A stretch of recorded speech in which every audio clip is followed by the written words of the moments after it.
ukrainienne. Images qui ont été tournées ce matin au lever du jour, où l'on voit des blindés et des militaires, vous le voyez, de la milice Wagner qui prennent position. Le chef de Wagner, Evgeny Prigojine, affirme ce matin se trouver au QG militaire de la ville et être en possession, en tout cas contrôler plusieurs installations militaires de cette ville russe. Oui, voilà, vous les voyez, hein, ces images justement donc de militaires appartenant à la milice Wagner. Le gouverneur russe de la région de Rostov a donc appelé les habitants dès cette nuit à ne plus sortir de chez eux. Prigojine qui affirme être prêt à aller jusqu'au bout pour renverser le commandement des troupes russes. Alors qu'est-ce qui a mis le feu aux poudres? C'est ça qu'on a un peu de mal à comprendre. L'armée russe, en tout cas ce sont les déclarations de Prigojine, se serait retournée contre ses alliés de la milice Wagner et aurait visé certains combattants. Prigojine aurait réagi en abattant de son côté 2 hélicoptères russes, information encore non confirmée par le Kremlin. Ce qui est sûr, c'est que c'est la confusion sur place, comme nous l'explique Suzy Muselet. Ces images, filmées par des miliciens du groupe Wagner, seraient pour Evgeny Prigojine la preuve que son camp d'entraînement a été bombardé par l'armée régulière russe.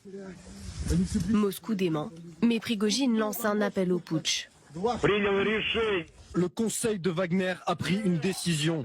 Le mal qui est fait par les militaires doit être arrêté. Tous ceux qui ont causé la mort de dizaines de milliers de nos soldats seront punis. Ceux qui tenteront de résister seront considérés comme une menace et seront éliminés sur le champ. Le chef du groupe paramilitaire Wagner engage une rébellion armée contre Moscou. Il se dit prêt à aller jusqu'au bout et jure qu'il détruira tout ce qui sera mis sur sa route, aidé selon lui de 25 000 combattants. Un hélicoptère vient d'ouvrir le feu sur un convoi de civils. Il a été abattu par les troupes de Wagner. Un second hélicoptère militaire russe aurait été abattu, toujours selon Prigojine, qui affirme également être entré dans Rostov, dans le sud du pays.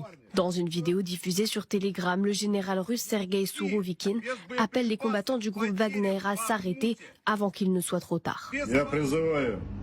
Je vous demande instantanément d'arrêter. L'ennemi n'attend que l'escalade de la situation politique.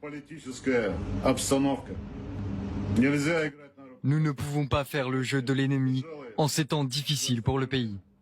Les services de sécurité russes ont ouvert vendredi une enquête pour appel à la mutinerie armée. Evgeny Prigojine, lui, se dit prêt à mourir pour libérer le peuple russe.